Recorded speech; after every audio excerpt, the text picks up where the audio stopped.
Sobat Lifestyle One. Kembali lagi di sesi Tanya Dokter bersama saya, Dr. Johan Akbari, spesialis saraf dari Omni Hospital Bekayon, Bekasi Selatan. Kali ini saya akan membahas mengenai stroke. Stroke itu kalau bahasa Inggris artinya suatu pukulan cepat, pukulan yang mendadak, itu stroke.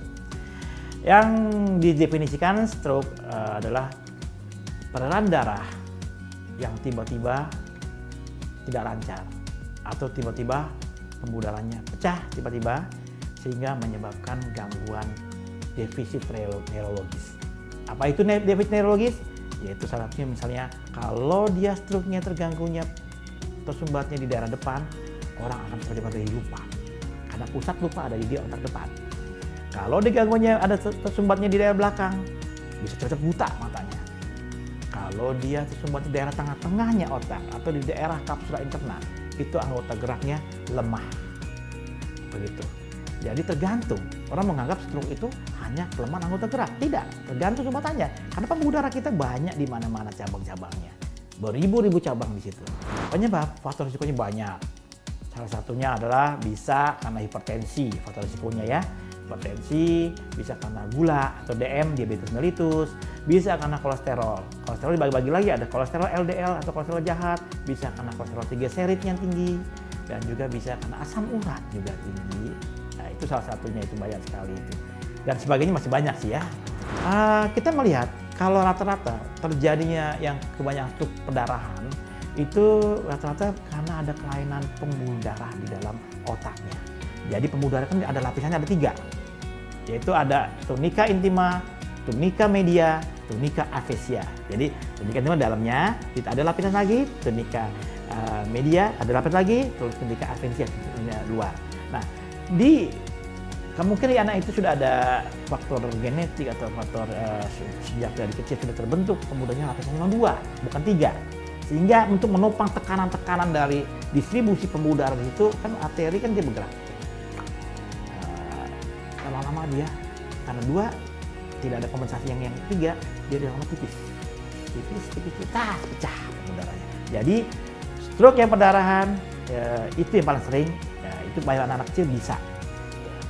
Tapi kalau stroke yang tersumbat jarang di anak kecil, di orang yang tua di atas umur 40 atau 35 ke atas lah itu.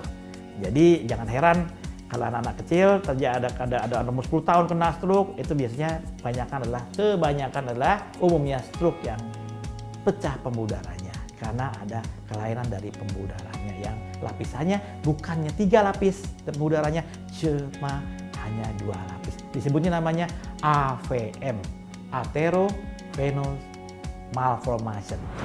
Jadi kita di Omni Bekayon ini, Bekasi Selatan ini, kita lengkap alatnya. Ada alat CT scan, MRI.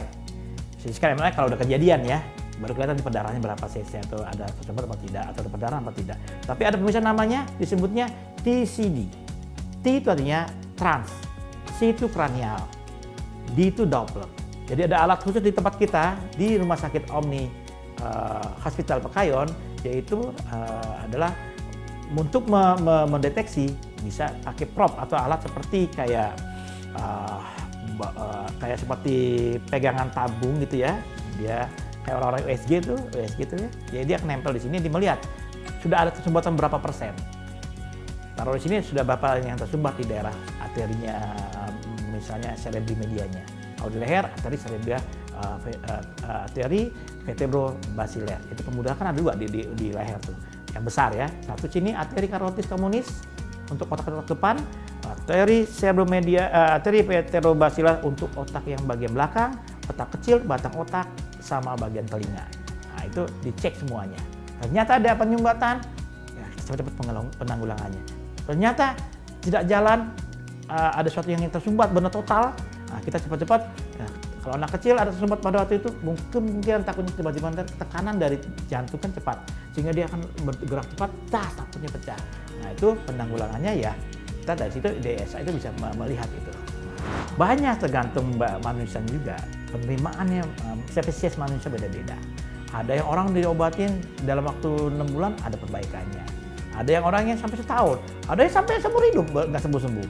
Jadi pada waktu kejadian stroke, misalnya punya orang tua atau paman atau apa kena stroke, dalam waktu setengah jam, periodenya cepat bawa ke rumah sakit. Dalam waktu 2 jam cepat bawa ke rumah sakit. Karena golden periodnya kalau untuk orang Inggris itu bisa rata-rata setengah jam sampai 1,5 jam. Singapura 6 jam, Amerika 12 jam baru dibawa ke rumah sakitnya. Indonesia bisa 24 jam atau kapan-kapan. Jadi kalau misalkan kapan-kapan penyembuhannya butuh waktu cepat, misalnya 6 bulan, ya nggak bisa. Kita butuh karena sel otak ada 100 miliar. Sehingga proses penyembuhannya itu ya butuh waktu. Yang udah mati perlu dihidupin sulit. Tapi walaupun sedang ada penelitian yang namanya pemakaian stem cell supaya dihidupkan lagi. Tapi kan itu kan masih dalam penelitian. Belum pasti dilepas ke masyarakat. Ya, pertama kita minum obatnya. Kalau ada yang tersumbat, kasih obat anti sumbatan. Misalnya Aspilex, misalnya Clopidogrel, ya, atau yang lainnya. Nah, setelah itu baru latihan. Kalau dia ada kelumpuhan anggota gerak, ya latihan. Pegang apa? Latihan tangan kiri kanan, miring kiri, ini pegang balon. Cara nulis bagaimana? Kalau ada gangguan tersumbatnya di pusat bicara, ngomongnya pelo atau apa, latihan nyanyi, karaoke. Jadi orang stroke itu nggak harus di tempat tidur aja. Kalau yang tersumbat, kalau yang pecah pembuluh darahnya agak istirahat ya dalam sebulan. Karena dia kalau bergerak kalau baca terlalu berat, nanti takutnya pecah lagi. Sedangkan sebagai bahasa penyembuhan, dia takut pecah lagi.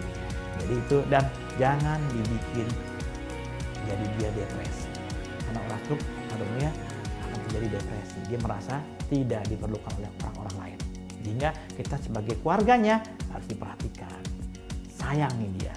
Dengan kasih sayang, dengan dia berusaha untuk penyembuhannya, banyak jalan menuju Roma. Pertama, salah satunya adalah kita lihat juga perawakan orang, gemuk apa tidak. Kedua, lihat juga bagaimana dia kebiasaan makannya, kebiasaan dia suka merokok apa tidak, ngopi apa tidak. Itu ya salah satunya itu ya, bisa jadi itu kebiasaan hidupnya dia yang begadang atau apa ya. Nah, tapi kalau ada gejala namanya stroke, itu kan biasanya terganggunya kan sebelah. Misal kalau gangguan di otak kanan tersumbat, berarti anggota kiri yang terganggu. Kalau gangguannya di kiri, berarti otak kanan terganggu. Tapi kalau sumbat di sini, ya gampangnya gampang lupa. Kalau sumbat di belakang, dia gelap. Kalau sumbat di batang otak, cegukan. Jadi, nah itu syarat batang otak itu menggerakkan supaya makan dan minum jangan masuk ke paru, tapi masuknya ke lambung. Nah itu kita lihat juga kalau orang-orang tua mesti hati-hati. Bukan semutan tiba-tiba, tiba-tiba gelap. Nah, orang anggap itu stroke apa? Stroke ringan. Nah, itu disebutnya bukan stroke ringan. Itu disebutnya kalau di bawah 24 jam itu bukan namanya stroke, tapi namanya TIA. TIA itu Transient Ischemic Attack, penyerangan yang mendadak nanti setelah sejam dia normal lagi. Itu jangan dianggap enteng.